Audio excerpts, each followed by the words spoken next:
Noticentro 1, CMI. Buenas noches, bienvenidos a las noticias. Los siguientes son los 3 hechos más importantes de hoy en Colombia.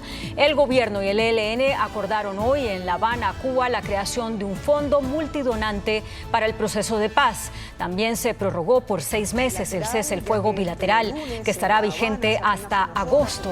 Y en un hecho que la jefa de la delegación del gobierno, Vera Grave, calificó como histórico, el ELN se comprometió a partir de hoy a suspender temporalmente los secuestros de carácter económico.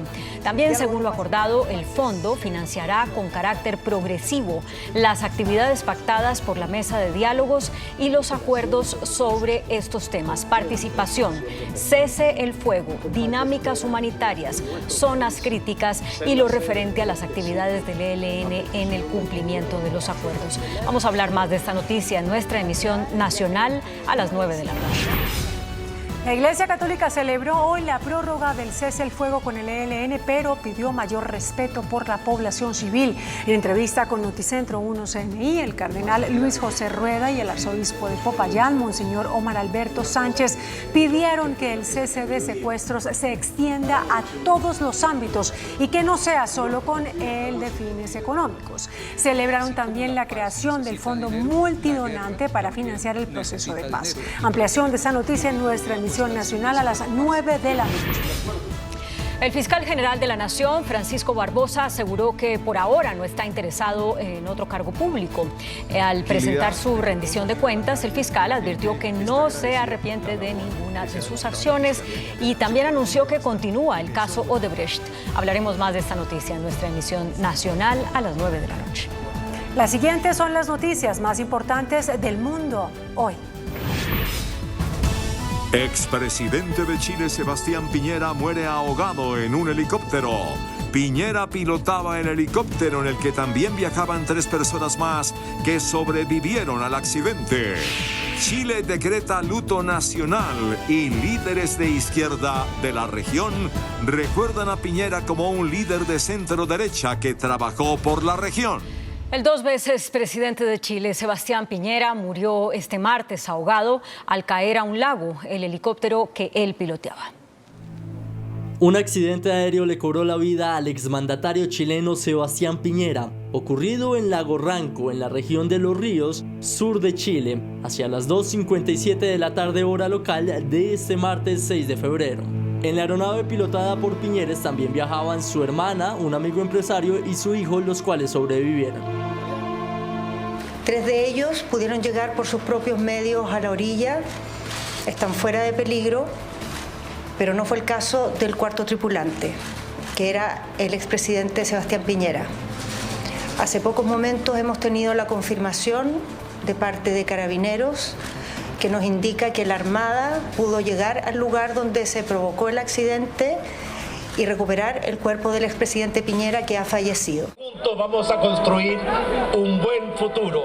Miguel Juan Sebastián Piñera Echenique era un político, ingeniero comercial y empresario chileno de 74 años. Ocupó el cargo de presidente de la República de Chile en 2 periodos no consecutivos, entre el año 2010 y el 2014 y el 2018-2022. Y esa dignidad a todas las personas. Además, entre 2011 y 2013 fue el primer presidente pro tempore de la Comunidad de los Estados Americanos y Caribeños, CELAC, y entre 2019 y 2020 el primer presidente pro tempore del Foro para el Progreso de América del Sur, PROSUR. Sebastián Piñera estudió Ingeniería Comercial con mención en Economía en la Pontificia Universidad Católica de Chile y posteriormente obtuvo un máster y doctorado en Economía en la Universidad de Harvard.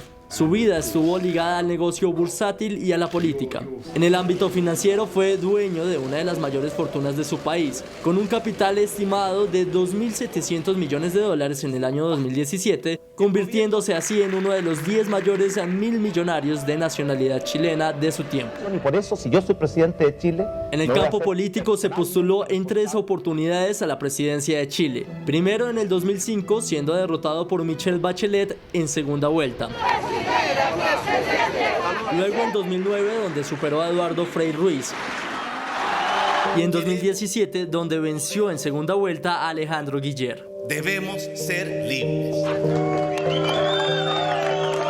Así sus 2 mandatos destacaron las gestiones del gobierno ante las emergencias naturales, como el rescate de 33 mineros de la mina San José el 5 de agosto del 2010, la reconstrucción tras el terremoto del mismo año y la vacunación contra la pandemia del COVID-19. Por eso la vacuna la va a recibir. Luego de su mandato, Piñera dijo que quería continuar colaborando como expresidente a que la oposición logre unirse en torno a la misión política por Chile.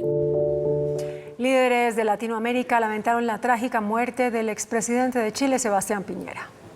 El gobierno de Chile decretó duelo nacional luego de conocerse la muerte del exmandatario chileno. Varios líderes se pronunciaron. Chile somos todos y debemos soñarlo, dibujarlo y construirlo entre todos, dijo Sebastián Piñera al asumir su segundo periodo presidencial el 11 de marzo de 2018. Un fuerte abrazo para su familia y sus seres queridos en estos difíciles momentos. Por medio de un comunicado, Michelle Bachelet se refirió a la muerte del expresidente Sebastián Piñera. Lamento profundamente el fallecimiento del expresidente Sebastián Piñera. En estos difíciles momentos, mis condolencias a su familia, amigos y seres queridos, a Renovación Nacional y a todas las chilenas y chilenos que hoy sufren con su pérdida. Valoré siempre el compromiso del expresidente Piñera con nuestro país y con la democracia, así como su trabajo incansable y su servicio a la nación. Que descanse en paz. El presidente de Paraguay, Santiago Peña, también se pronunció. Lamento profundamente el fallecimiento del expresidente de Chile, Sebastián Piñera. Envío mis condolencias a su familia, amigos y al pueblo chileno en este momento de dolor. El exmandatario brasileño Jair Bolsonaro lamentó la muerte del exmandatario. Con profundo pesar el fallecimiento de Sebastián Piñera, expresidente de Chile. Fuimos aliados en el progreso de nuestros países y el bienestar de nuestros pueblos. Un vacío irreparable para nuestros hermanos chilenos. Que Dios consuele a sus familiares y amigos, así como a todos aquellos que tienen a Dios, la patria, la familia y la libertad en el corazón. A su vez, el presidente de Uruguay, Luis Lacalle Pou, dio las condolencias a su familia. Conocí al presidente Piñera hace varios años, siempre tuvo una actitud positiva hacia el Uruguay y en lo personal. Como muestra, basta nombrar su apoyo con la logística ofrecida para la llegada de las vacunas durante la pandemia. A los chilenos y su familia, mi pésame. El Tribunal de Apelaciones de Estados Unidos comunicó que el expresidente Donald Trump no tiene inmunidad judicial en el caso del intento de subversión electoral del año 2020. Ni inmunidad ni impunidad. Las 3 juezas del Tribunal de Apelaciones de Washington han fallado de forma unánime en la contundente sentencia que Donald Trump no es inmune legalmente por los actos cometidos durante su presidencia. El expresidente está imputado en el caso penal por 4 delitos por sus presuntos intentos de alterar los resultados de las elecciones del año 2020 que perdió contra Joe Biden, a lo que por medio de una red social el exmandatario juzgó la decisión. Sin la inmunidad presidencial, la presidencia perderá su poder y prestigio, y bajo algunos líderes no tendrá poder en absoluto. La presidencia será consumida por las otras ramas del gobierno. Eso no es lo que nuestros fundadores querían. El expresidente también ha decidido recurrir al Pleno del Tribunal de Apelaciones y más adelante aún puede acudir al Supremo, que tendría la última palabra. Aumenta el número de fallecidos y desaparecidos tras el feroz incendio que consumió 43.000 hectáreas de bosque nativo en Chile. En medio de la catástrofe más grande que ha vivido Chile en los últimos años, rescatistas continúan en la búsqueda de desaparecidos, la cual cada hora que pasa aumenta el número de fallecidos. De acuerdo al informe diario presentado por el Servicio Médico Legal, a la fecha van 131 muertos. Además, hay 300 personas desaparecidas y 14.000 viviendas destruidas. La directora del organismo precisó que para esclarecer las identidades de los fallecidos, se están haciendo identificaciones biométricas, de huella dactilar y muestras de ADN, ante el estado en que se encuentran los cuerpos. Por su parte, el presidente de Chile, Gabriel Boric, dijo que continuará en la búsqueda de los culpables del siniestro. A esos miserables los vamos a encontrar y los vamos a meter tras las rejas. Ya hay varios detenidos.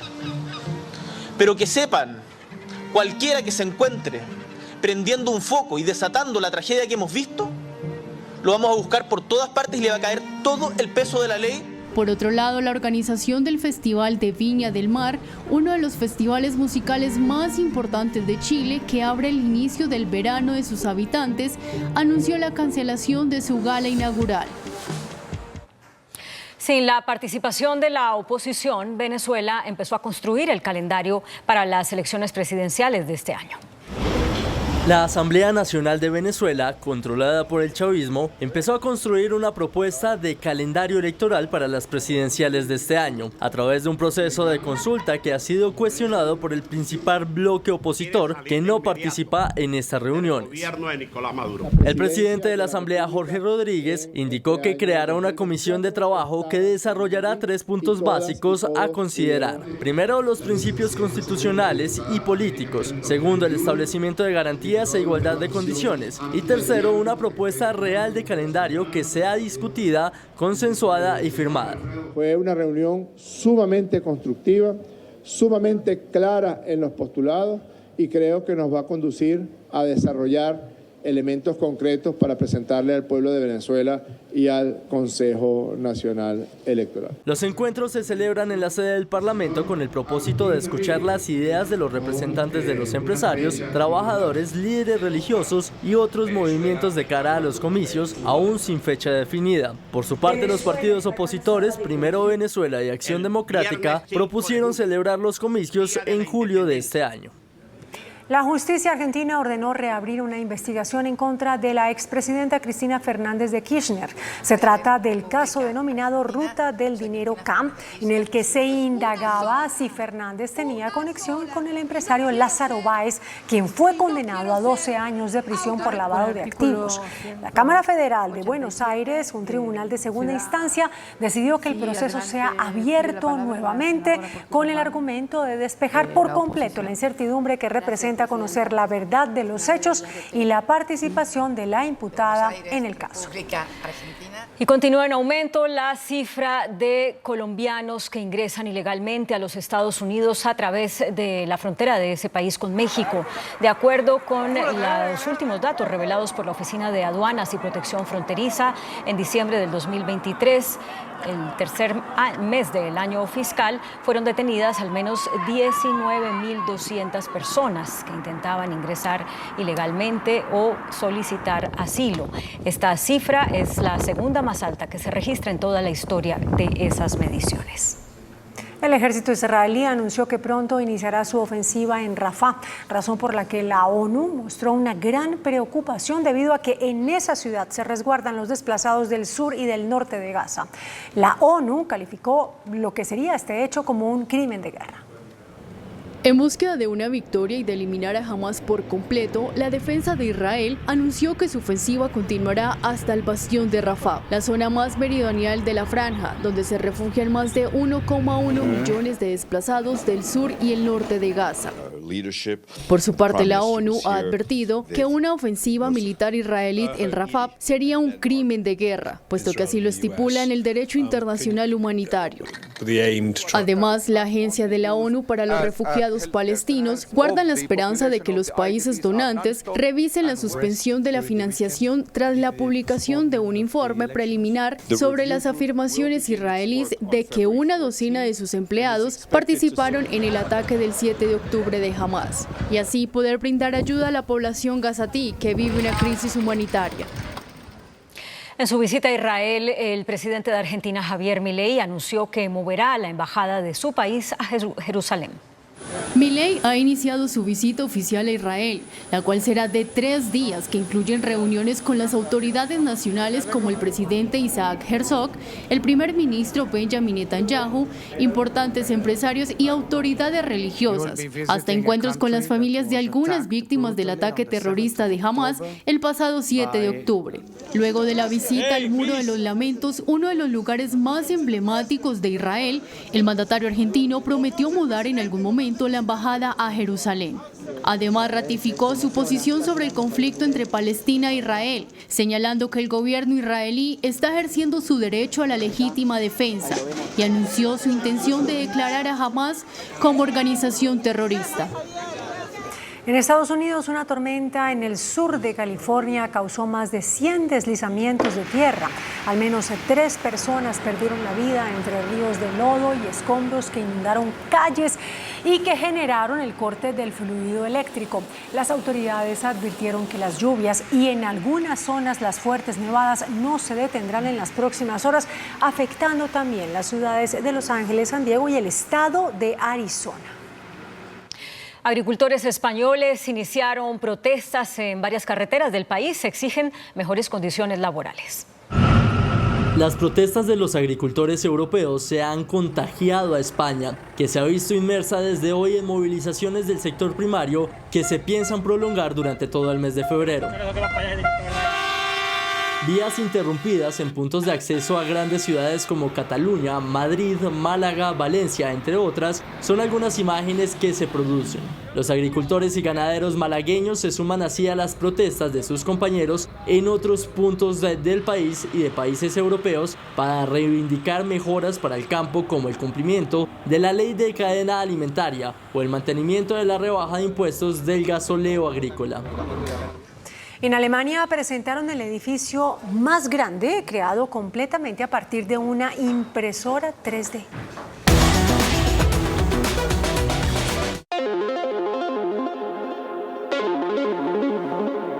Tras desafíos técnicos imprevistos y obstáculos burocráticos, el edificio impreso en 3D más grande de Europa se completó y recibió a su primer inquilino durante una ceremonia en el sur de Alemania. La construcción se tardó cerca de 2 semanas, sin embargo, en total su planeación duró 10 meses. La impresión 3D consiste en que una manguera controlada por un operador deposite capa a capa una mezcla especial de hormigón, creando así los muros del edificio.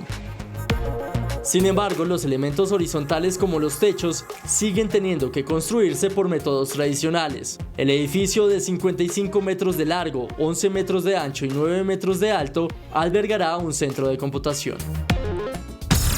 CMI presenta Pregunta a Yamil. Muy buenas noches. Felipe Torres, alias Felipe Torres, porque realmente se llama Carlos Velandia. Fue dirigente y miembro durante 35 años del ELN. Hoy es un hombre de paz y es un hombre que promueve la paz. Es nuestro invitado de esta noche por 2 razones. La primera, porque hoy se firmó un acuerdo de prórroga del cese al fuego bilateral, nacional y temporal entre el gobierno representado en Vera Grave y el ELN representado en Pablo Beltrán. Felipe Torres ha sido uno de los voceros no oficial del ELN y es nuestro invitado esta noche. Para usted, ¿qué significa, señor Torres, el acuerdo firmado hoy con el ELN? Yamil, buenas noches. Es un paso adelante en un proceso que, en el contexto de la paz total, con este gobierno amigo de la paz, es un paso muy pequeño. Veníamos de un cese del fuego de 180 días. Concluía ayer precisamente, ¿sí? Y se esperaba un nuevo acuerdo. La verdad, yo esperaba que ese nuevo acuerdo fuese el de un cese del fuego permanente. Los procesos de paz tienen que mostrar progresividad, no deben repetirse en los mismos acuerdos. Ya se había hecho un cese del fuego de 180 días. ¿Por qué no ir a uno de más hondo calado que lo acercara, ¿sí?, al final de la confrontación? De eso se tratan los procesos van hacia adelante y un proceso que no va hacia adelante se estanca. Sí, dice el título del acuerdo además que es un acuerdo temporal. Sí, precisamente, y muy acotado por 180 días, mientras que el permanente es abierto. No hay una finalidad, no hay un sine die, ¿sí? No hay un día final, pero será la actitud permanente de suspender la confrontación para dedicarse a construir la paz y a diseñar el día final de la confrontación. Yo tengo entendido que usted, a través de mediadores o terceras personas, tiene cierta comunicación con los dirigentes del ELN, ¿es así? Yo creo que ellos me leen, me escuchan por lo que digo, incluido por lo que diga aquí en esta noche, me van a oír. De modo pues que... Y está bien, sí. Pero se respetan, digamos. Yo creo que sí. Yo tengo una alta valoración del liderazgo del Ejército de Liberación Nacional. Permanentemente los estoy animando para que cuiden sus muchachos, que no los arriesguen en la guerra, que les conserven la vida y los conduzcan hacia la paz. Hoy en día la vida es lo más valioso que puede haber, Yamid. ¿Y por qué cree usted, señor Torres o señor Velandia, qué prefiere? Velandia. Ya Felipe Torres murió. Sí, ha quedado en el pasado, fue parte de mi historia, pero ha quedado en el pasado. Sí. Historia triste, ¿no? 35 años perdidos. Sí, ha sido, no diría que perdido, Yamid, ha sido de una búsqueda, de mucho sacrificio, de mucho dolor para mí, para mi familia, pero también para las gentes con las que tuve que enfrentarme en la guerra, porque la guerra hace daños aquí y allá. ¿Sí? La guerra no es, de la guerra hay que escapar a la mayor rapidez, Yamid. Definitivamente no hay guerra que tenga realmente al final paz posible, ¿no? Al final se obtiene la paz que es posible pactar entre las dos partes, no la paz que se desea. Sí. La paz, esa ilusión, esa paz bonita, esa no existe, Yamid. La paz es una construcción humana, imperfecta por naturaleza.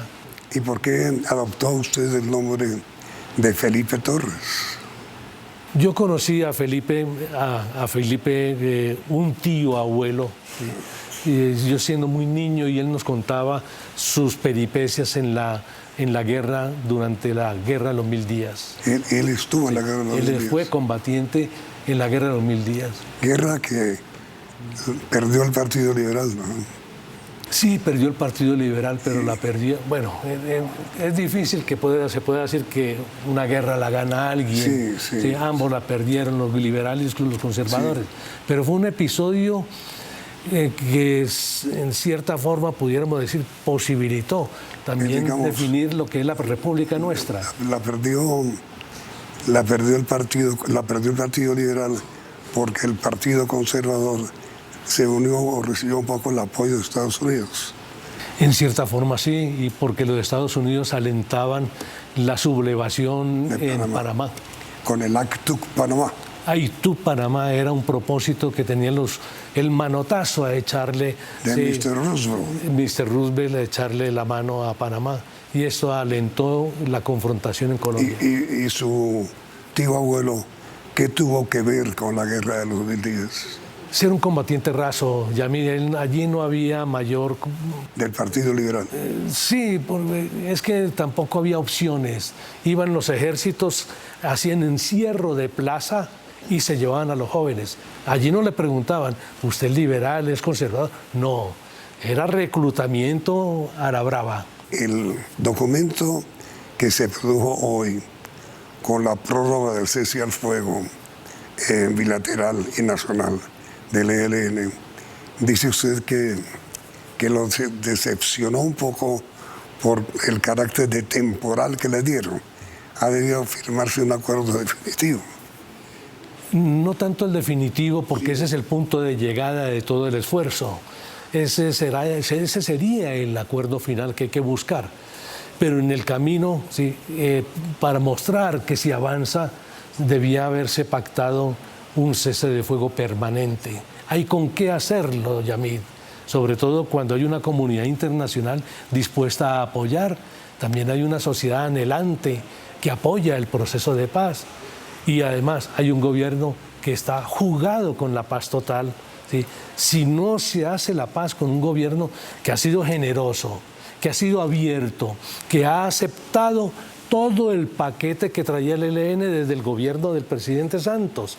El paquete es la agenda, la arquitectura, el grupo de países amigos, las rotaciones, los ciclos, toda esta parte que ya se había pactado, el presidente Gustavo Petro la acoge como propia y dice ganemos tiempo y démosle continuidad desde el punto donde quedó.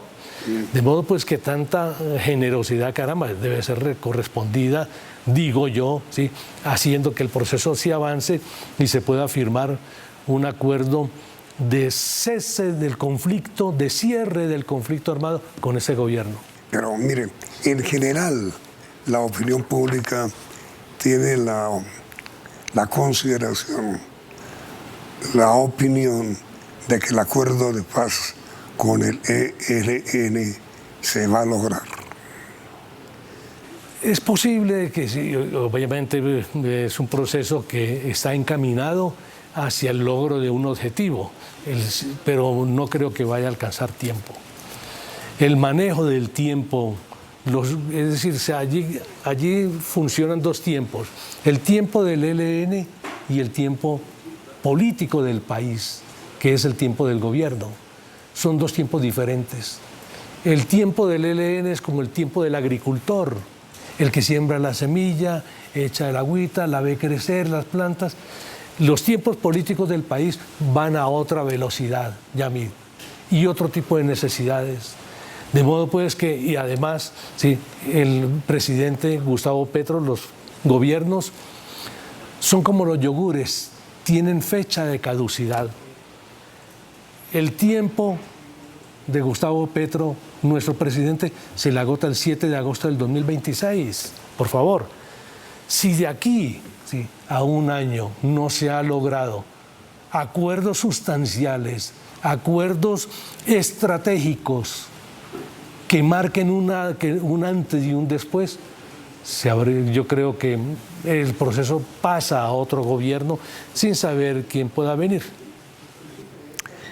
¿Quién tiene mayor responsabilidad en esa frustración que transmite usted sobre el futuro del diálogo? ¿El ELN o el gobierno? Aquí las responsabilidades son compartidas, Yamil, porque es un proceso de hecho entre dos partes y por igual deben asumir como las responsabilidades. Pero creo yo que el gobierno puede empujar un poco más y el ELN va más frenado, ¿sí? Va más frenado y en cierta forma diría que poniendo condiciones y poniendo... en alguna ocasión yo le he dicho al liderazgo del ELN, no enreden la pita, ¿sí? ¿Sí? Esto tiene que ser un poco más ágil, más pragmático y sobre todo tengan determinación, ¿sí? El país los espera, el país los acoge y el país sentirá respeto a ustedes, por ustedes, no porque lo que hagan en la guerra, sino por lo que hagan en la paz. Y la respuesta fue ¿cuál?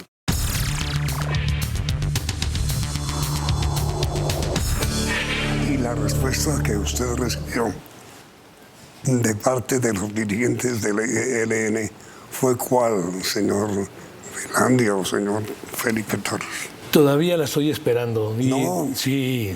¿No la han respondido? Sí, todavía la estoy esperando y desearía escuchar algo así como hacemos el mejor de los esfuerzos por alcanzar la paz. ¿Sí? Queremos escapar de una guerra, ¿sí? en la cual hemos estado atrapados durante muchos años.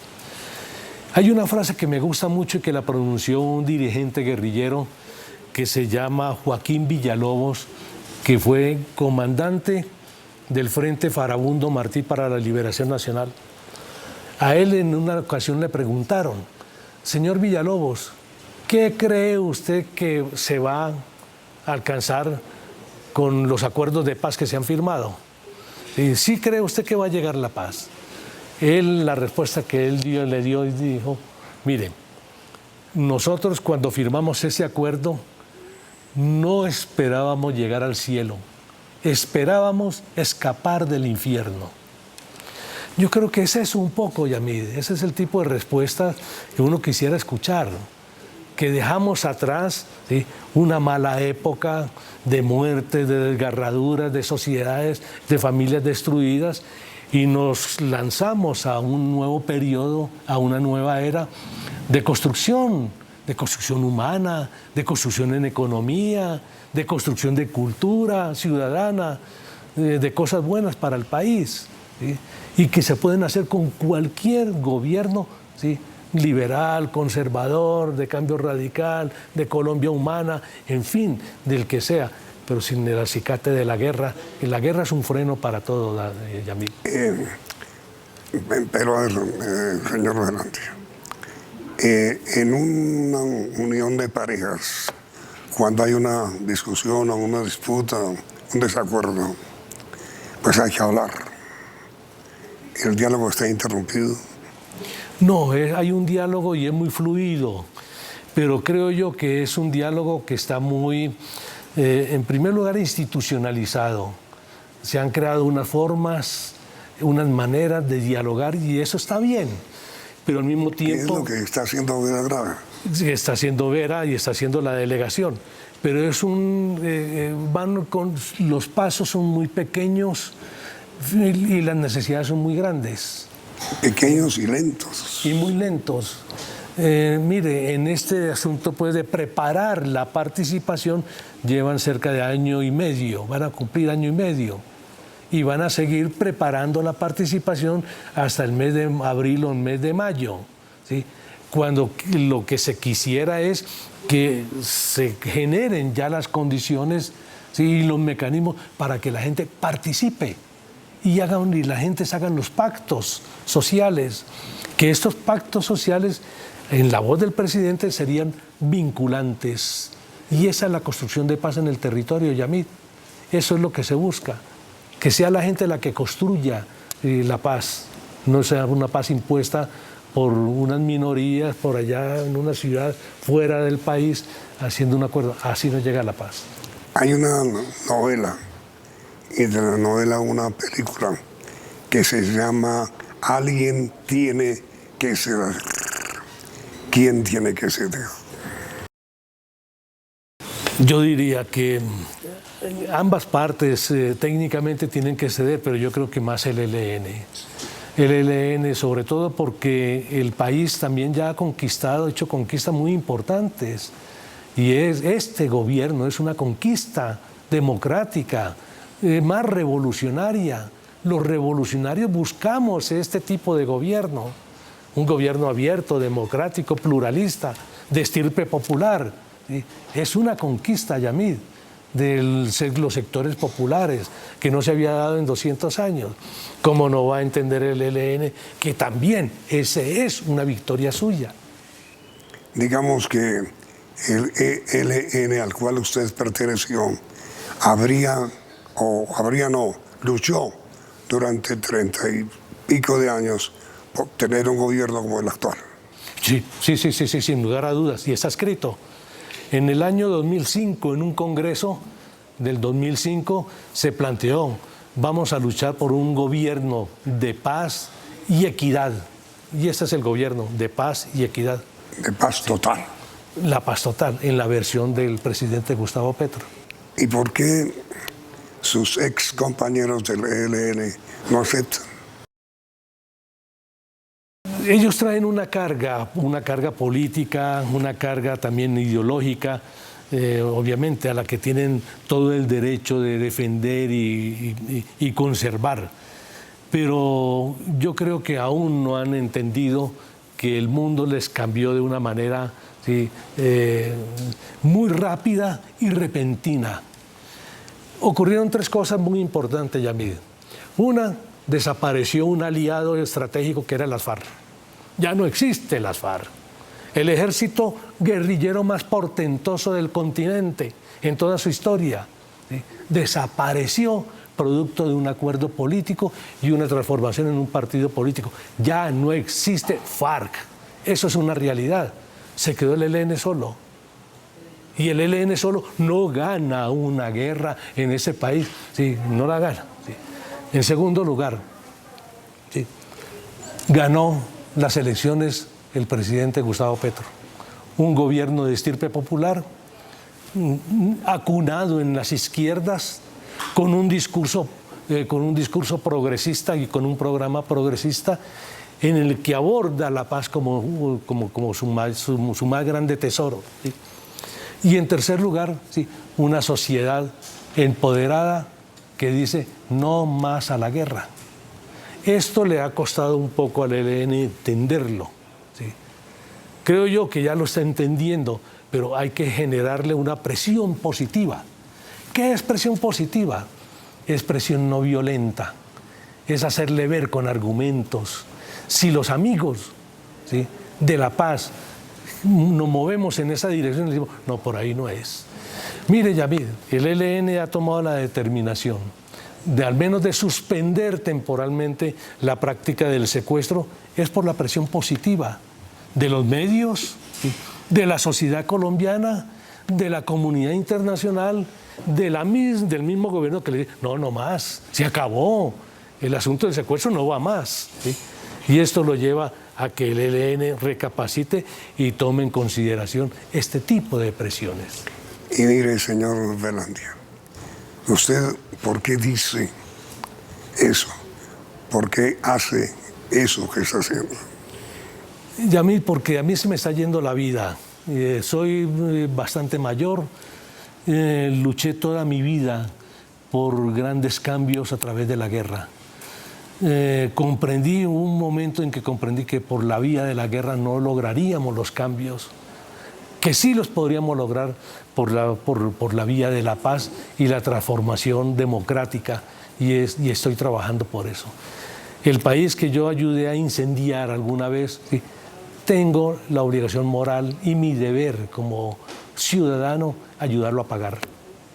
Por eso es, Yamil, que con mucho ahínco me muevo por la paz y trabajo por ella. ¿Y qué hacer, señor Velandia, para que sus ex compañeros de combate lo escuchen? Ellos me escuchan. Yo creo que hay que multiplicar la voz. Hay que hacerle ver al ELN que la hora llegó. ¿Para qué retrasarla? Que hay que tener que la voluntad que ellos expresan, porque realmente la tienen, el hecho de estar en una mesa es muestra de voluntad, ¿sí?, la transformen en determinación.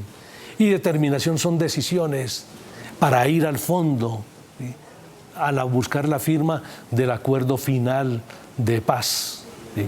Eso es lo que debe buscar las dos delegaciones de Yamid. Mire, señor Velandia, en el documento que hoy produjeron, el ELN y la delegación del gobierno, se dice en el punto tercero, el avance de este compromiso está articulado al progreso del conjunto de los acuerdos y a la resolución de los factores críticos, lo que será evaluado en el 7º ciclo a desarrollarse en el próximo mes de abril. Tengo entendido que ese ciclo tendrá que ver con un acuerdo que señala también el ELN en un comunicado de hoy, donde dice acuerdo de creación del Fondo Multidonante para el proceso de paz con el ELN. ¿Qué es eso? El ELN está diciendo, hemos llegado a un acuerdo donde invitamos a los países amigos de la paz con Colombia a hacer un fondo común o un fondo canasta que llaman, ¿sí?, en lo que cada país va a aportar una determinada cantidad de recursos para subvencionar los costos del proceso de paz. Perdónme que le interrumpa. Sí. Fundamentalmente el mayor costo del proceso de paz es lo que el ELN recoge o recauda con los secuestros. No, ese es un costo menor, porque son costos de manutención de personas, ¿sí? Son los costos mayores son los de un proceso de paz, que tiene que ver con la financiación de grandes reuniones, grandes eventos, pero también de intervenciones en territorios para obtener victorias tempranas. Es decir, el proceso de transformación, ese fondo multidonante busca ser la base para la construcción de paz, aún en medio de la negociación, ¿sí? Es decir, de allí se van se van a diseñar proyectos que se van a transformar en obras en territorios. Eso hay que financiarlo. Y ya hay países que han hecho saber de una u otra manera que están dispuestos a donar. Sí, se ha mencionado el Reino de Noruega como un potencial donante, pero también en términos generales está el grupo de países de apoyo que apoyan. Ellos estarían dispuestos, como Suiza, Suecia, Alemania, a aportar en este tipo de fondos. ¿Y por qué no lo hacen? Lo van a hacer, Yamil. ¿El ELN lo acepta? Sí, el ELN acepta que haya un fondo multidonante. Sí. Porque ellos lo que han dicho siempre es, si suspendemos secuestros, si suspenden otro tipo de actividad ilegal, ¿quién nos financia? Sí, el asunto es que hay otro tipo de respuesta. La respuesta que hay que darles a ellos, decirles, mire, si ustedes van a un cese de fuegos permanente donde no van a generar ningún acto hostil contra la sociedad, ni van a atacar a un soldado, a un policía, miembros de la fuerza pública, donde no van a destruir infraestructura del Estado, sino se van a dedicar a construir paz, ¿sí? En esas circunstancias, el gobierno y la comunidad internacional podrían buscar recursos para el sostenimiento vital de los combatientes. El sostenimiento vital es que puedan tener su alimentación, puedan tener salud, puedan tener vestuario y que puedan estar habilitados para el trabajo, más no para la confrontación. Doctor Velandia, señor Felipe Torres, muchísimas gracias por esta aceptación a este programa. Ha sido muy amable. A usted, Yamil. Muchas gracias. Y a ustedes muchas gracias y los invitamos a continuar aquí en Noticentro 1, CMI. CMI presentó Pregunta a Yamil.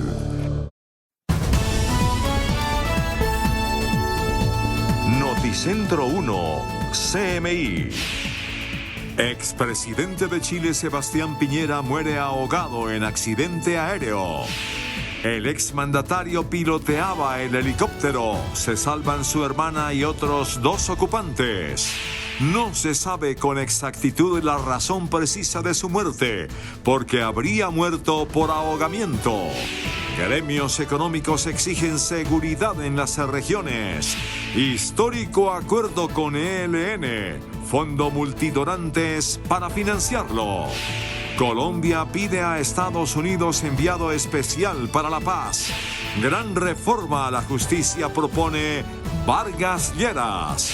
Estados Unidos alerta sobre aumento de cultivos ilícitos. Policía dice que no ha reducido la erradicación. El fiscal general termina su periodo y dice que no le interesa otro cargo público. Iniciamos nuestra segunda hora de noticias. Las autoridades aún no han definido la causa precisa de la muerte del expresidente de Chile, Sebastián Piñera, quien perdió la vida luego de que el helicóptero que piloteaba cayó al fondo de un lago en el sur de Chile. Pero las primeras hipótesis apuntan a que Piñera se habría ahogado. René Arriagada, nuestro corresponsal en Santiago de Chile, con los detalles. Buenas noches, René. ¿Cómo están, compañeras? Muy buenas noches allá en Bogotá. Acá en Santiago de Chile nos encontramos en las afueras del Palacio de Gobierno, el Palacio de la Moneda. Acá la noticia sigue siendo la abrupta y trágica muerte del expresidente Sebastián Piñera en un accidente aéreo ocurrido en el sur de Chile. Vamos a revisar el informe que preparamos. A las 14:47 horas de este martes, capotó el helicóptero que pilotaba el expresidente Sebastián Piñera en el lago Ranco, zona ubicada a unos 900 kilómetros al sur de Santiago, cerca de la casa donde pasaba los veranos con su familia cada febrero. Junto a él, otros 3 ocupantes que resultaron heridos. Están fuera de peligro, pero no fue el caso del cuarto tripulante, que era el expresidente Sebastián Piñera. El presidente Boric ha instruido que se realice como corresponde un funeral de Estado, que se declare duelo nacional. Presidente en 2 periodos, entre 2010 y 2014 y 2018 a 2022. El primero de derecha desde el retorno a la democracia en 1990. Chile somos todos y debemos soñarlo, dibujarlo y construirlo entre todos, dijo Sebastián Piñera al asumir su segundo periodo presidencial el 11 de marzo de 2018. Un fuerte abrazo para su familia y sus seres queridos en estos difíciles momentos. Se despide así al presidente a cargo del exitoso rescate de 33 mineros atrapados en una mina del norte del país, quien además tuvo a cargo en su primera gestión la reconstrucción tras el terremoto del año 2010. El gran empresario que mezcló la gestión pública con sus empresas, entre esos, ser el principal accionista de la aerolínea LAN Chile, actual LATAM, el canal de televisión Chilevisión y de Colo-Colo, uno de los clubes de fútbol más populares del país. Las muestras de pesar han llegado desde todos los sectores políticos, pasando desde el oficialismo, la izquierda, la centroizquierda, la centroderecha y la derecha. Justamente a esta hora siguen reunidas muchas personas entregando sus condolencias en la que era la tienda política de Sebastián Piñera, Renovación Nacional. Pero también hubo muestras por parte de opositores que se reunieron también por cientos allí en el sector de Plaza Italia, lugar de encuentro durante el estallido social. Recordemos que los indican como responsable de las violaciones a los derechos humanos durante este periodo que terminó con 440 personas mutiladas y 34 víctimas fatales. Desde Santiago de Chile fue un informe de René Arriagada para Noticentro 1 CMI. René, gracias. Y de regreso a las noticias de Colombia, les contamos que ante múltiples hechos de violencia e inseguridad, el Consejo Gremial Nacional exigió mayor seguridad en las regiones durante una reunión con el ministro de Defensa, Iván Velásquez, y la cúpula militar.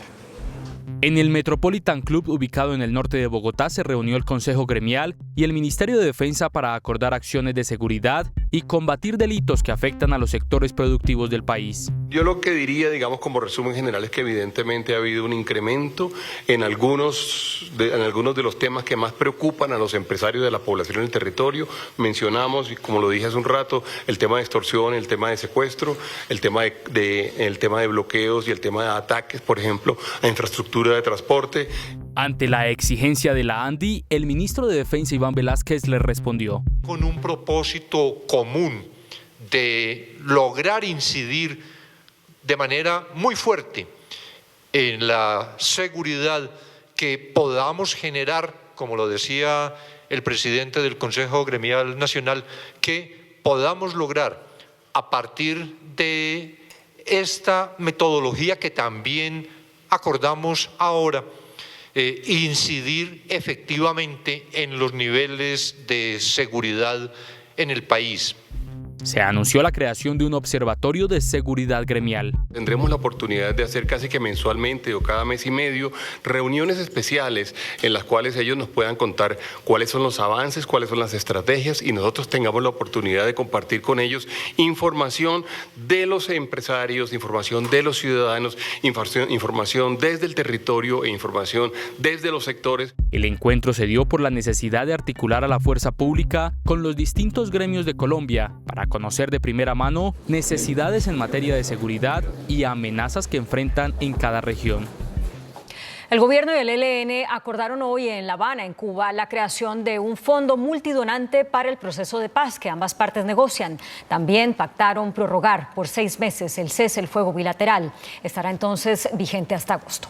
Cese al fuego. 7 fueron los acuerdos firmados entre las delegaciones de paz del gobierno y el ELN. El aspecto que más llama la atención es el de la creación de un fondo multidonante para profundizar, fortalecer y hacer sostenible el proceso de paz. Y se crea un fondo multidonante de paz para este proceso que se abordó con transparencia y con la participación de todos. En función de este proceso, basado en principios de transparencia, de respeto a la legalidad, a las normas internacionales y nacionales, que busca fortalecer y hacer sostenible este proceso en el desarrollo de los acuerdos que los componen, en las actividades y un ELN en construcción de paz. Nos han preguntado qué es eso del Fondo Multidonantes. Por primera vez en la historia de estos procesos, se crea ese tipo de fondos para soportar, para fundamentar el conjunto de la implementación de los acuerdos. Entonces, ya no solamente está presente los países garantes, sino también los países acompañantes, Naciones Unidas, y es un fondo que está abierto a que otros donantes ayuden. Con eso contamos con un reto, el buen uso de los recursos.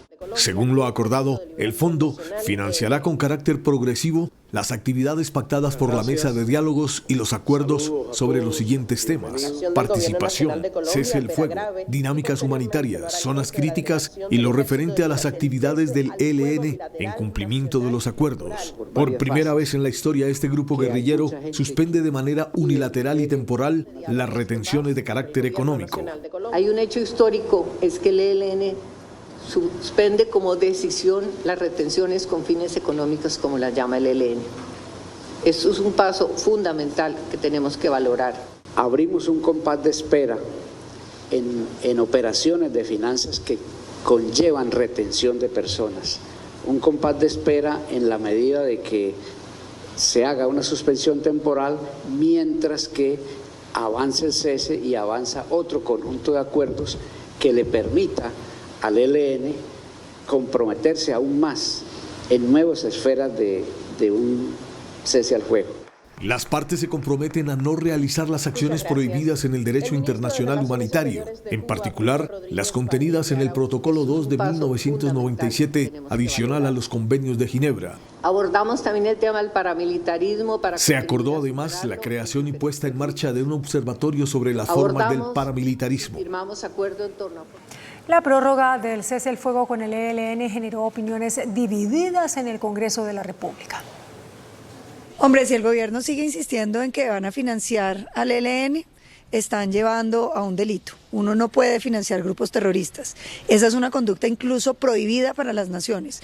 Un país que le ayuda a grupos terroristas se vuelve financiador de grupos terroristas y tiene consecuencias internacionales. Yo creo que sí, yo creo que todo con el ELN termina siendo un canto a la bandera, termina además sumándose a las cortinas de humo que tira el gobierno nacional. Creemos que lo que se debe realizar es un cese al fuego unilateral que solamente establezca esa condición, el ELN, que cesen los secuestros, que cesen la actividad delictiva, que se establezca una verdadera verificación internacional y que se controle el accionar delictivo de esa organización en los diferentes territorios por parte de la fuerza pública. Lo más importante es que la actuación del ELN y el gobierno nacional siempre tengan en cuenta respetar la vida de la población civil, excluir a los civiles del conflicto, que no sea solamente el cese al fuego entre dos fuerzas armadas, sino además que se tenga en cuenta proteger a la población civil en este conflicto. Pero esto además significa que hay confianza en el proceso, que el proceso avanza en buenas condiciones y que se avisora una culminación y un acuerdo de paz en buenos términos entre el gobierno y el ELN. El exmiembro del ELN y gestor de paz, Carlos Velandia, dijo que el fondo multidonante para el proceso de paz no es un fondo para guerrilleros del ELN. Carlos Velandia Felipe Torres estuvo 30 años en la guerrilla del ELN, conocedor como más de esa organización subversiva. Dice que esperaba más de los avances en La Habana. Es un paso importante, aunque me parece que bastante tímido, La verdad, yo me había hecho la ilusión de que se pudiera más bien pactar un cese de fuego permanente, que es lo que amerita en estos casos para mostrar progresividad. Para Velandia, el apoyo de la comunidad internacional en las finanzas es fundamental para implementar el proceso. Sí es un fondo para el proceso de paz, no es un fondo para guerrilleros. No es para la economía del ELN. El ELN no va a poder meterle mano pues a ese fondo, ni eso no es posible. Y les pide a sus excompañeros de lucha armada que dejen el secuestro de una buena vez. No me gusta la temporalidad. Debió haberse proscrito de manera definitiva la práctica del secuestro, porque esto es como una espada de Damocles. La mantenemos alzada, no la dejamos caer, sino hasta dentro de 180 días. Y esto no está bien. Es una práctica deleznable, odiosa, que debe ser proscrita por parte del ELN de manera unilateral y sobre todo debe liberarse a la mayor brevedad a todos los secuestrados que tengan en su poder. Para Carlos Velandia, el ELN debería aprovechar el gobierno de Gustavo Petro para hacer la paz. La Defensoría del Pueblo rechazó la creación de un fondo multidonante para el proceso con el ELN. Para el defensor del pueblo Carlos Camargo no es viable un fondo multidonante, ya que la sociedad colombiana no debería aceptar que ingrese dinero a esta organización criminal como lo es el ELN. Bajo ninguna circunstancia es admisible que un grupo armado ilegal y el Estado le auspicie cualquier situación y le subsidie cualquier situación de financiamiento de prácticas ilegales, de prácticas criminales como el secuestro. Reveló el registro que tiene la Defensoría del Pueblo de personas secuestradas en 2023 y en lo corrido de 2024. Entre hombres y mujeres de más o menos 110 secuestrados según los reportes de nuestras 42 regionales. En lo que va corrido el año tenemos el reporte de 12 secuestrados, 7 de los cuales son en el departamento de Arauca, donde hacen presencia tanto las disidencias como el Ejército de Liberación Nacional. Hizo referencia al reclutamiento que ha hecho el ELN y a cuántas personas están en la fila de este grupo armado. Oscila entre 3.000 y 3.500 hombres que engrosan las filas del Ejército de Liberación Nacional. Para el defensor del pueblo también es muy preocupante que el ELN siga reclutando menores de edad. El ministro de la Defensa, Iván Velásquez, pidió celeridad en su labor al mecanismo de verificación y observación del cese del fuego con el ELN. Para el gobierno nacional, el actual mecanismo de verificación y monitoreo del cese del fuego con el ELN no es eficaz ni ágil, por eso debe recomponerse. La necesidad de un mecanismo de verificación eficaz y ágil que permita dar respuesta precisamente a estas reclamaciones, a los hechos que se presentan a ese mecanismo. El jefe de la cartera de defensa, Iván Velásquez, también se pronunció sobre la decisión que se conoció este martes de que el ELN suspenderá los secuestros extorsivos. Que si se conviene en la supresión del secuestro, pues naturalmente esto tiene que tener un efecto también sobre las personas que se encuentran actualmente secuestradas. Recalcó la importancia de que el cese del fuego, que se extendió por otros 6 meses, beneficia a las comunidades en los territorios, que en la mayoría de casos quedan en medio del fuego cruzado por ataques entre los mismos grupos armados. La Iglesia Católica celebró la prórroga del cese el fuego con el ELN y pidió mayor respeto por la población civil. En entrevista con Noticentro 1 CMI, el cardenal Luis José Rueda y el arzobispo de Popayán, Monseñor Omar Alberto Sánchez, pidieron que el cese de secuestros se extienda a todos los ámbitos y no solo a los plagios con fines económicos. Para los obispos, el cese el fuego salvará vidas en todo el país. Y esto va a repercutir en las regiones, porque cuando se toman decisiones como las que se están tomando en la mesa de diálogo en La Habana, los más favorecidos son los territorios, hombres y mujeres, campesinos, afros, indígenas, que están allí trabajando. El cese al fuego siempre va a salvar vidas, al margen de otras interpretaciones, y vidas de lado y lado. Dicen que el tema del secuestro debe extenderse a todo tipo de plagio. El tema del secuestro es un flagelo que ha acompañado a la sociedad colombiana y le ha hecho mucho daño a nuestro país, ha hecho sufrir muchas familias y muchas personas. Cuando el ELN y la mesa de diálogo con el gobierno logran este acuerdo, están favoreciendo la dignidad de las personas. Si se da un paso en la dirección de fines no extorsivos con el secuestro, se tiene que avanzar a fondo en ese tema. El secuestro lastima muchísimo. Y respaldan el Fondo Multidonante por parte de la comunidad internacional para la financiación del proceso. Así como la paz necesita dinero, la guerra también necesita dinero y preferimos una economía puesta al servicio de la paz que de la guerra. Esperan que todos los frentes del ELN acaten lo negociado. Debe haber unidad de mando. Se negocia con un grupo bajo el principio de que deben tener unidad de mando. Es una tarea interna que tiene el ELN. Los obispos insisten en que el ELN debe dar más muestras de paz. Un complot contra la implementación del acuerdo de paz con las FARC pactado en La Habana, denunció Gloria Cuartas, encargada de coordinar la implementación de dicho acuerdo. La conclusión del debate a la implementación fue una. Que tuvimos 4 años perdidos en la implementación del acuerdo de paz y que llevamos 1 año y medio menos un día intentando recuperar el tiempo perdido. Pero también hubo autocrítica. Probablemente nos ha faltado más velocidad, más articulación entre todas las instituciones del gobierno, lo admito. Y no faltaron las denuncias. El avanzar en el punto 1 del acuerdo, es mi hipótesis, más tierra, más formalización, más dineros y recursos de la mafia como la Sociedad de Activos Especiales la ha colocado al servicio del punto 1. Esto creo yo que ha exacerbado a quienes no querían que el acuerdo de paz avanzara. Si hay un plan de sabotaje a la implementación del acuerdo de paz, atacando a los firmantes de paz, pero también atacando a las comunidades que por décadas vienen exigiendo el cumplimiento de sus derechos. El ministro Osuna anunció que el gobierno presentará en los próximos días un proyecto que busca intensificar la búsqueda de la verdad del conflicto armado en Colombia. Colombia le pidió a Estados Unidos que envíe un delegado especial para acompañar los procesos de paz. A través de videoconferencia, el embajador Luis Gilberto Murillo dijo desde Washington que Colombia ha solicitado que Estados Unidos designe un enviado especial que le haga seguimiento a la política de paz total y a los diálogos que se adelantan con diferentes grupos como el del ELN.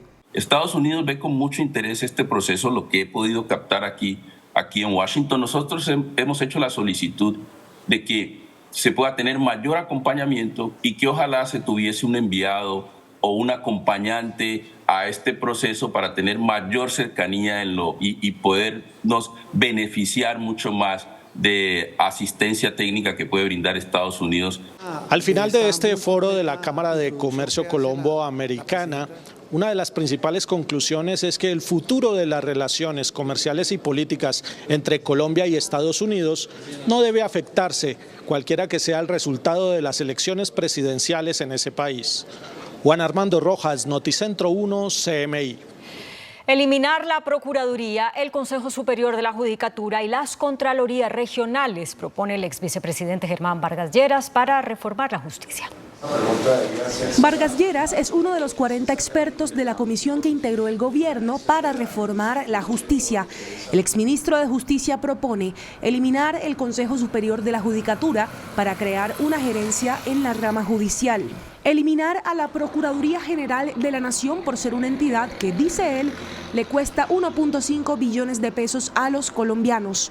Y eliminar las Contralorías regionales para unificar el control fiscal. Vargas también plantea ampliar a 12 años los periodos de los magistrados de alta corte y aumentar el requisito de experiencia en derecho a 25 años para llegar a una corte. También propone eliminar las facultades de las altas cortes para participar en la elección del registrador, del auditor y de los magistrados de la Corte Constitucional. También plantea cambios en la tutela para que se regule la tutela contra providencias judiciales y se detenga la tutelatón. Vargas Lleras plantea otorgar facultades de juez a los notarios del país. El crecimiento de los cultivos ilícitos en Colombia representa una amenaza para la comunidad internacional. Así lo manifestó el embajador de Estados Unidos en Colombia, Francisco Palmieri. Durante un foro convocado por la Cámara de Comercio Colombo-Americana, el embajador de Estados Unidos en Bogotá instó al gobierno de Gustavo Petro a acelerar la sustitución de cultivos ilícitos. Tenemos que reconocer que 250.000 hectáreas de coca bajo cultivo representa una amenaza no solamente a la comunidad internacional, pero también internamente al país. El diplomático consideró que a través del TLC, Colombia puede erradicar la coca y reemplazarla. Colombia cada día es más está aprovechando más de las oportunidades de sustituir a productos agrícolas. Mientras en el año 2020 se contabilizaban 143.000 hectáreas de coca en Colombia, la cifra subió a 204.000 en el año 2021. Luego fueron 230.000 en el año 2022 y se calcula que en el año 2023 el área cultivada ilícitamente ascendió a 250.000 hectáreas. La policía explicó las razones por las cuales en enero hubo una pausa en la erradicación de cultivos ilícitos. No se erradicó en enero. La Policía Nacional reconoció que no hubo erradicación forzosa de cultivos de hoja de coca en el mes de enero. El general William René Salamanca, director de la institución, entregó detalles y explicó el por qué no se hizo. Los grupos móviles de erradicación cumplen su ciclo en diciembre. Desde el año 2022, si mi memoria no me falla, o 2020, perdón, el ciclo obedece a que cuando termine la erradicación, toman un periodo de descanso, regresan del descanso y asumen un reentrenamiento. Cuando regresan del reentrenamiento se desplazan a la zona de erradicación como ya lo hicimos. A la fecha el gobierno no tiene la meta de erradicación fijada para el 2024. Se debe definir cuántas hectáreas erradicará el ejército y cuántas la policía. Para el 2022 la meta fijada fue de 20.000 hectáreas para la policía y 20.000 para el ejército. El fiscal general Francisco Barbosa realizó una rendición de cuentas en la que anunció que de momento no está interesado en otro cargo público. No me arrepiento de una decisión de las que tomé. No me arrepiento de una palabra de las que dije.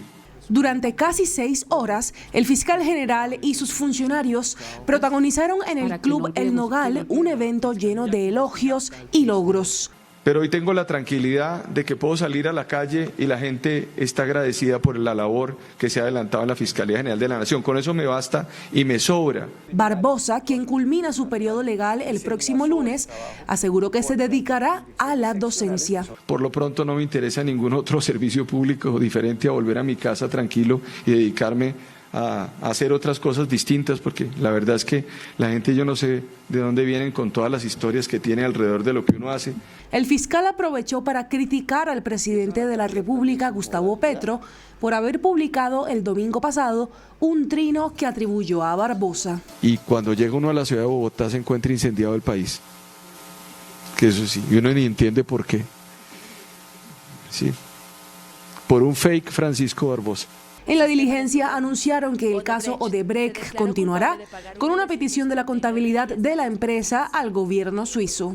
Para trasladar probatoriamente a Colombia todos los rastros de la contabilidad sistematizada de la empresa brasileña Odebrecht con relación a Colombia. Esta noche el presidente Gustavo Petro se reunió sorpresivamente con el presidente de la Corte Suprema de Justicia, Gerson Chaverra. A 2 días de que la Corte Suprema de Justicia inició una nueva ronda de votación para elegir a la fiscal general de la Nación, el jefe de Estado se reunió con el presidente de este alto tribunal, Gerson Chaverra, y su vicepresidente, Octavio Tejero. En el encuentro, que se extendió por más de 2 horas en la Casa de Nariño, hablaron de los procedimientos en curso y de la necesidad de respetar las instituciones y sus tiempos. Un gobierno progresista no atacará a la justicia, pero sí a la impunidad. El progresismo es básicamente justicia, ciencia y poder popular. Por eso la situación actual no debe dirigirse como una presión a las Cortes. La presidencia ha solicitado organizar las coordinadoras de fuerzas populares en cada municipio y departamento. Todo intento de golpe o violencia será respondido por la movilización popular general. Las marchas de las que habla el presidente Gustavo Petro tendrán lugar el próximo jueves, justo el día en el que se llevará a cabo una nueva sala plena en la que se buscará definir el reemplazo de Francisco Barbosa. El exdiputado del Atlántico, Nicolás Petro, pidió a la Corte Suprema de Justicia que no utilice el interrogatorio que rindió ante el fiscal Mario Burgos por las presuntas irregularidades en la campaña presidencial. El hijo mayor del presidente, Gustavo Petro, quien ha sido citado a declarar en una indagación que cursa contra el representante Ahmed Escaf por supuestas irregularidades en la campaña presidencial, le escribió a la Corte para pedirle que no utilice el interrogatorio que rindió el año pasado ante el fiscal delegado Mario Burgos. Nicolás Petro advierte que dicho interrogatorio no se practicó bajo la gravedad de juramento y asegura que el fiscal Burgos vulneró sus derechos. No doy mi consentimiento para que sea usado bajo ninguna razón o circunstancia. He batallado en distintas instancias para que este interrogatorio sea tachado en su legalidad, licitud y en su supuesta garantía de protección de derechos humanos, asuntos que me fueron abiertamente vulnerados. En otros temas, ante el brote masivo de influenza en una escuela militar o en la Escuela Militar José María Córdoba, se ordenó una cuarentena en la guarnición. Por orden de la Secretaría de Salud, la Escuela de Cadetes José María Córdoba del Ejército entró a cuarentena hasta el próximo 14 de febrero. La decisión se tomó al considerar como una crisis muy grave una infección respiratoria aguda que atacó a 260 cadetes, dejando como víctima fatal un joven de tan solo 18 años. El estado de salud de los 268 alumnos de la Escuela Militar de Cadetes que se encuentran inmersos en un brote de infección respiratoria aguda por el virus de la influenza. Entre la vida y la muerte está otro cadete estudiante de esa unidad militar. Otros 2 están hospitalizados. 3 alumnos hospitalizados, uno de ellos de la unidad de cuidado intensivo, en este momento recibiendo soporte ventilatorio invasivo con unos muy buenos índices de oxigenación en una condición clínica estable. El brote de infección habría afectado también a 12 oficiales que serían asintomáticos. La mamá del cadete fallecido por el virus de la influenza en la escuela militar en Bogotá denunció negligencia del personal que lo atendió. La madre del cadete Christopher Blanco Vázquez denunció negligencia en la atención que se le brindó al joven en la escuela militar. Dijo que fue la novia de su hijo quien el martes 30 de enero le comunicó que había sido llevado al dispensario con síntomas gripales. Ese mismo día de la noche, ella chateó con Christopher. Yo le dije, hijo, ¿por qué no me había dicho que se sentía? Mi mamá no la quería preocupar, pero sí, yo fui, yo le dije, ya se tomó los medicamentos y me dijo, no mamá, allá me dieron la atención médica, pero los medicamentos me toca comprarlos porque allá me dijeron que ya yo no tenía salud porque ya había cumplido los 18 años. También cuestiona que pese a que su hijo llevaba 48 horas con síntomas gripales y fiebre, al joven lo hayan mantenido en actividad de entrenamiento físico. El jueves sí me hizo una llamada por WhatsApp, pero llamada no. ¿Llamada por WhatsApp? Sí, me dijo, yo le escuché la voz muy aguda, dijo que tiene, me dijo, mamá, es que ayer hice prueba física y como que me cayó mal el agua de la piscina porque tengo la garganta bastante inflamada. Cuestiona también la madre del joven que el ejército no le haya informado la condición de salud de su hijo mayor. No sé nada porque a mí el ejército en ningún momento me informó nada de que mi hijo lo habían llevado a dispensario ni nada en ningún momento. Yo la única llamada que recibí del ejército fue el sábado a las 7 de la noche para que me trasladara a Bogotá porque habían llevado a mi hijo grave al hospital militar. Tras desplazarse de Melgar, Tolima, donde reside, hasta Bogotá, Lady recibió la fatal noticia. Pues cuando yo llegué a Bogotá encontré nada porque ya mi hijo estaba muerto, no me lo dejaron ver, que ya no lo podía ver. Hoy, el cadete Blanco López recibió cristiana sepultura en Sabana Larga Atlántico, tierra natal de su padre. Y este miércoles se cumplen 21 años del atentado al Club El Nogal en Bogotá. Víctimas de ese atentado están pidiendo a la Jurisdicción Especial para la Paz que escuche al ex jefe paramilitar Salvatore Mancuso. En un comunicado, la vocera del colectivo de víctimas, Berta Fríes, pide que se investigue la versión del senador Julián Gallo, en la que aseguró que el crimen se produjo porque en El Nogal funcionó un centro de reuniones para la planificación de operaciones contra insurgentes. Si lo que dicen las ex-FARC es cierto, entonces deben escuchar a Mancuso y a comandantes AUC que estaban detrás de la conformación del bloque capital para averiguar si las AUC entraban al club para discutir temas temas con funcionarios del Estado sobre temas de justicia y paz o temas contra insurgentes. A propósito, la Jurisdicción Especial para la Paz citó para el próximo mes de agosto a 9 exintegrantes del secretariado de las FARC para que rindan versión sobre el atentado terrorista que dejó 36 muertos. Es la primera citación que hace la JEP en el marco del 10º macrocaso que investiga los crímenes no amnistiables de las FARC. El Ministerio de Trabajo tomó medidas de prevención y protección con denunciantes del presunto caso de maltrato y acoso en la institución universitaria de Colombia. El viceministro de Trabajo, Edwin Palma, les notificó al rector y fundadores de la Institución Universitaria de Colombia las medidas de prevención y protección que deben tener con las denunciantes del presunto caso de acoso y violencia por parte de Moreno Caro, excongresista y uno de los fundadores de la institución. No hable conmigo, que no me importa nada. Usted tampoco me importaba. Esto es un hecho histórico en el Ministerio del Trabajo. Nunca se habían decretado o se han utilizado las facultades legales previstas en nuestro ordenamiento jurídico para decretar medidas preventivas. Estamos ordenando a la institución que le restablezca su horario para que ella pueda seguir trabajando. Hay otra trabajadora que tiene recomendaciones médicas que la administración de la universidad se niega a cumplir. Estamos diciéndole cumpla estas recomendaciones médicas, que es particularmente permitirle el teletrabajo. Los directivos aseguran que ya se tomaron las medidas. Ya nosotros lo hemos desarrollado, el tema de ergonomía, los temas de luces, los temas de los compromisos con las personas y su respeto a su trabajo, ahí están trabajando. El Ministerio de Trabajo envió copia del caso a la Fiscalía para que inicie la investigación. Luis Carlos Leal, exconcejal de Bogotá, será el nuevo Superintendente Nacional de Salud. Reemplaza a Ulay Beltrán. En materia de salud. Luis Carlos Leal, médico cirujano y exconcejal de Bogotá por el Partido Verde, será el nuevo Superintendente Nacional de Salud. Este martes quedó publicada la hoja de vida en la página de la Presidencia de la República. Paso indispensable antes del nombramiento. Leal llegará en reemplazo de Ulay Beltrán, quien renunció y estará en el cargo hasta el 9 de febrero. Contra Beltrán cursó una investigación en la Procuraduría y una imputación de cargos por presuntas irregularidades en la firma de un contrato cuando ejercía como gerente de un hospital en Barranquilla. El 47% de los colombianos aprueba la gestión del presidente Gustavo Petro. Así lo reveló una encuesta contratada por Presidencia de la República con el Centro Nacional de Consultoría. La aprobación del presidente Gustavo Petro subió del 45.2% al 47.8%. Así lo revela una encuesta contratada por la Presidencia de la República.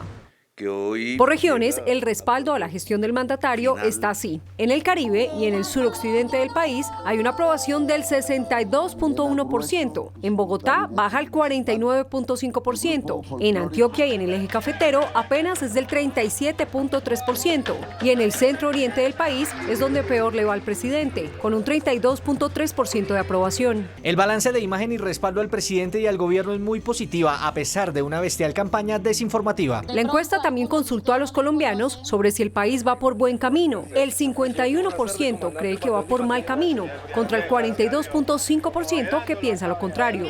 El equipo del presidente también fue calificado. Solo el 38% de los consultados cree que está rodeado por un buen equipo de gobierno.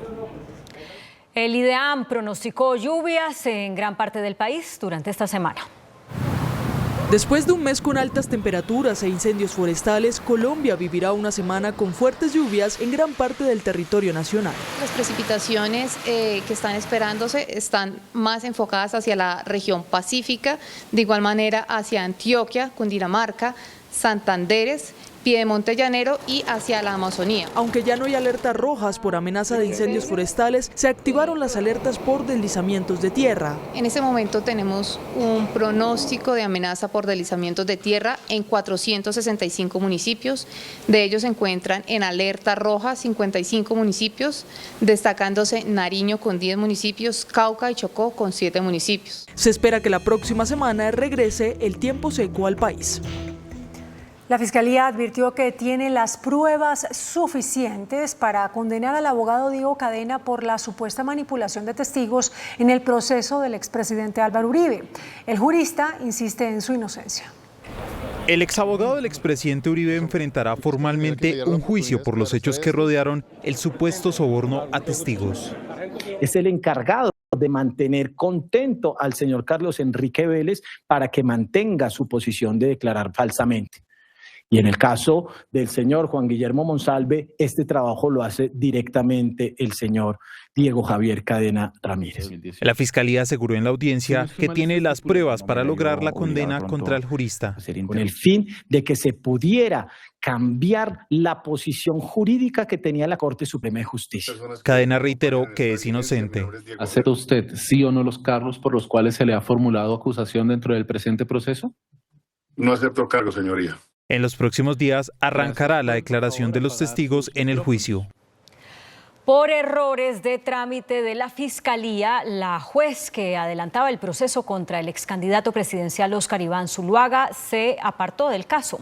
La funcionaria dijo que la Fiscalía no fue clara al especificar los delitos por los que será juzgado Zuluaga en el marco del escándalo de Odebrecht y entonces pidió reasignar el expediente. La Financiera de Desarrollo Nacional expresó su respaldo a la segunda línea del Metro de Bogotá. Debido a los cuestionamientos que se han realizado a la segunda línea del Metro de Bogotá por la supuesta falta de estudios ambientales, la Financiera de Desarrollo Nacional salió en respaldo del proyecto.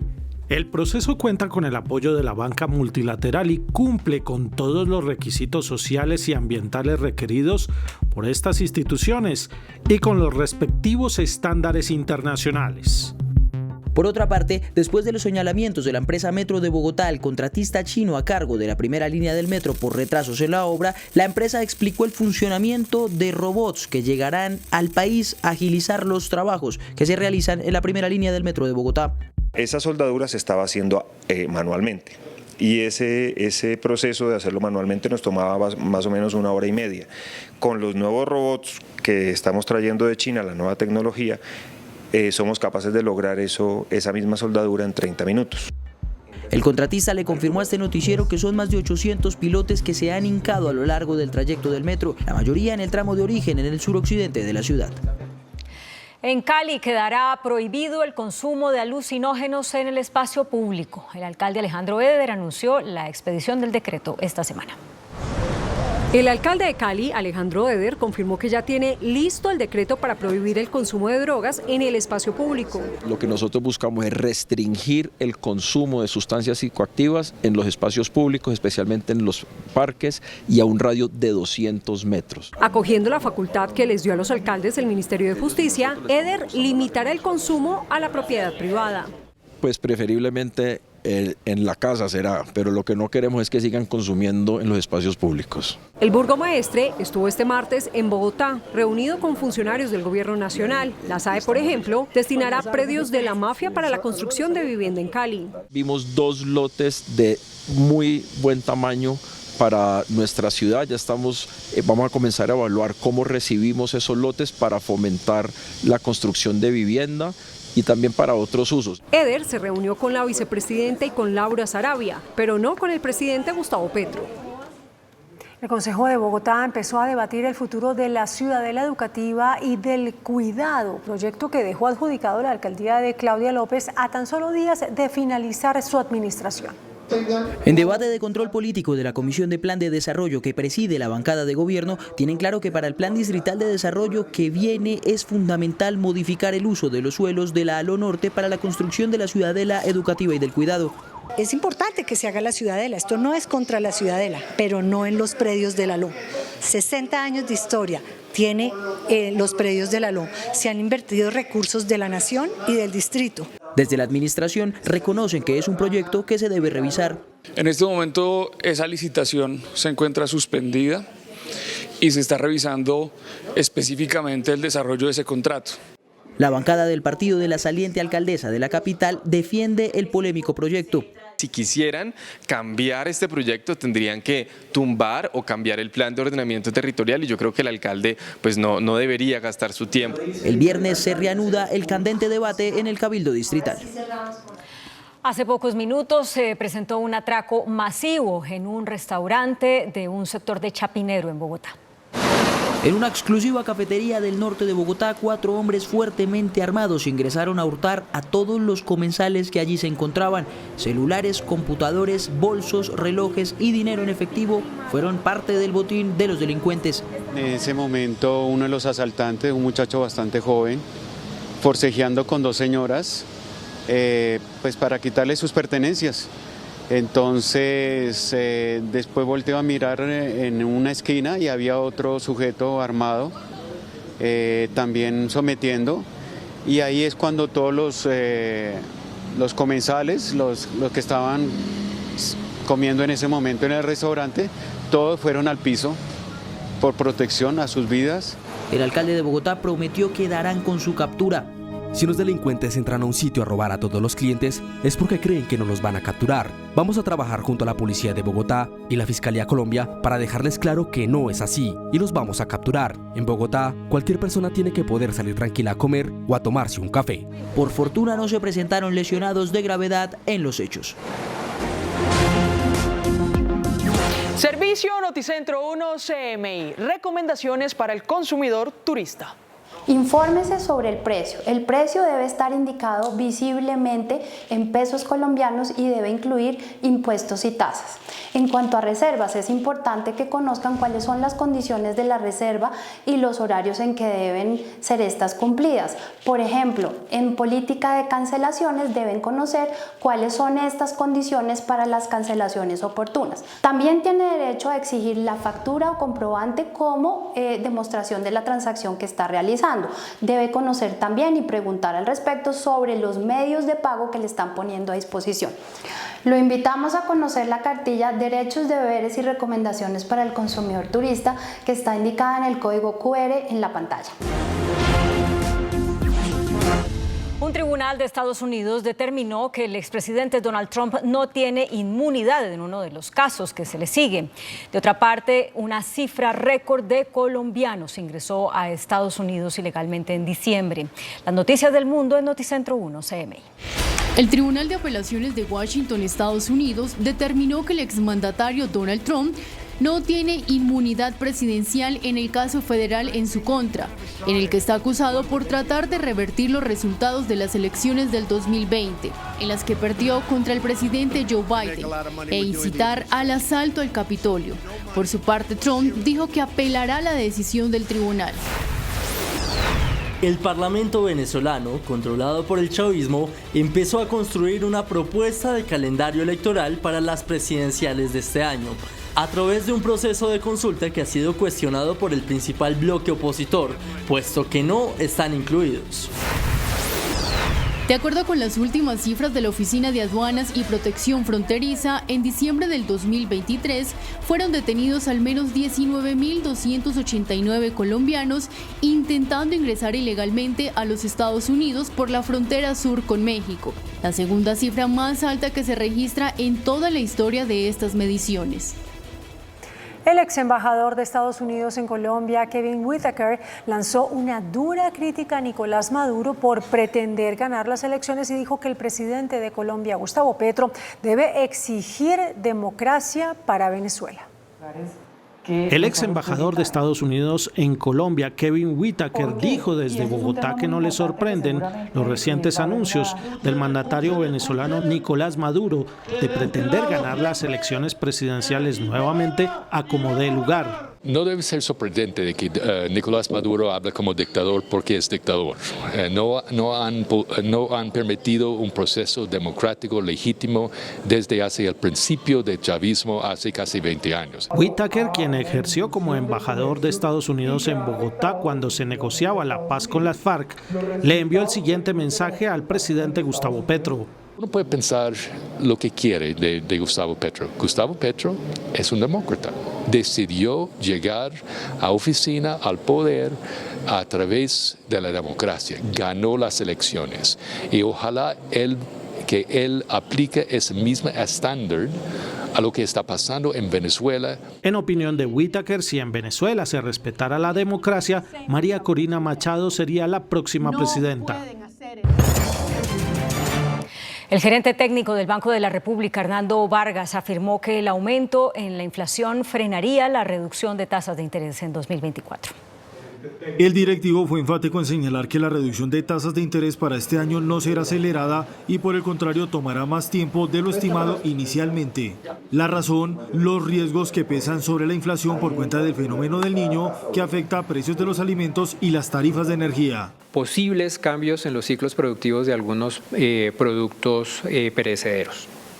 Por el lado de la canasta de regulados, también hicimos una revisión al alza de su variación anual para finales de este año, principalmente por mayores ajustes esperados en los precios de la energía.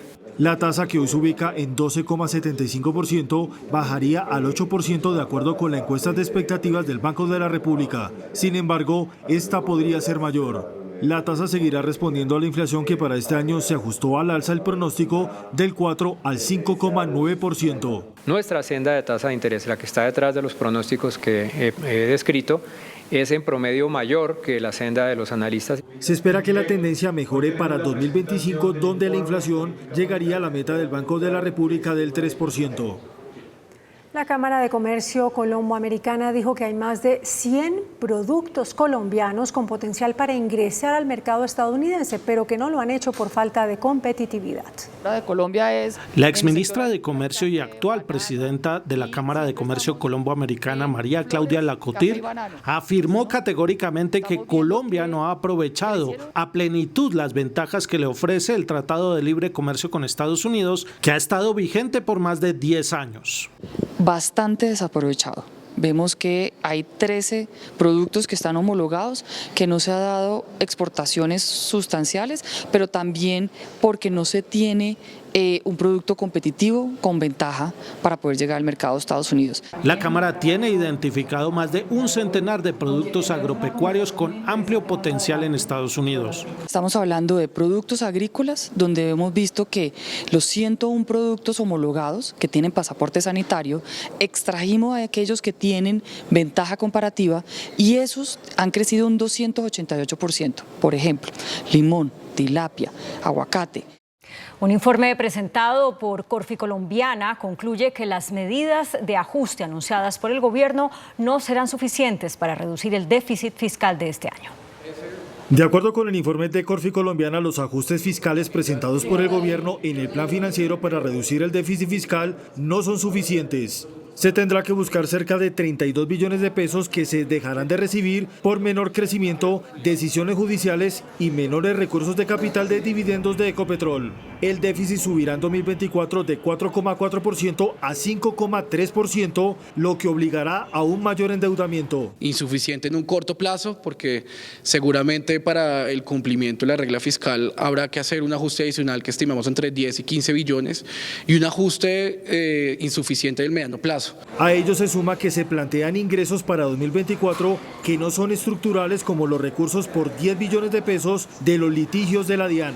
Para ello el gobierno radicó un proyecto en el Congreso, pero ya el Consejo de Estado, a través de una carta, pidió una discusión amplia sobre el tema, lo cual retrasaría la entrada de dichos recursos. Sigue siendo un nivel alto y no debería ser tenido en cuenta dentro de los ingresos estructurales para el cumplimiento de la regla fiscal. También se insiste en una política de reducción y eficiencia en el gasto público. El índice de capitalización de la bolsa, que mide el comportamiento de las 25 principales acciones, cerró al alza. El índice selectivo MSCI Colcap de la Bolsa de Valores de Colombia subió 0,34% a 1.276 puntos. La acción de Concreto fue la que más subió, con una valorización de 3,65% a 312 pesos. La acción preferencial del Grupo Argos fue la que más bajó, con una pérdida de 2,91% a 10.000 pesos. La acción más negociada de la jornada fue la de Bancolombia, al movilizar más de 5.000 millones de pesos, con una variación positiva de 0,06% a 33.980 pesos. La producción de café aumentó 11% en enero, alcanzó los 959.000 sacos. Indicadores económicos en Noticentro 1 CMI. La tasa representativa del mercado, que regirá para mañana miércoles, será de 3.950 pesos con 57 centavos. Los profesionales del cambio compran la divisa en promedio entre 1.760 pesos y la venden entre 1.820 pesos. Un euro cuesta 4.259 pesos con 80 centavos. La libra de café en Nueva York se cotizó a $1.88. El azúcar se transó en 23,59 centavos de dólar la libra. El barril de petróleo WTI se cotizó en $73.48 centavos. La referencia Brent para Colombia se cotizó en $78.68 centavos.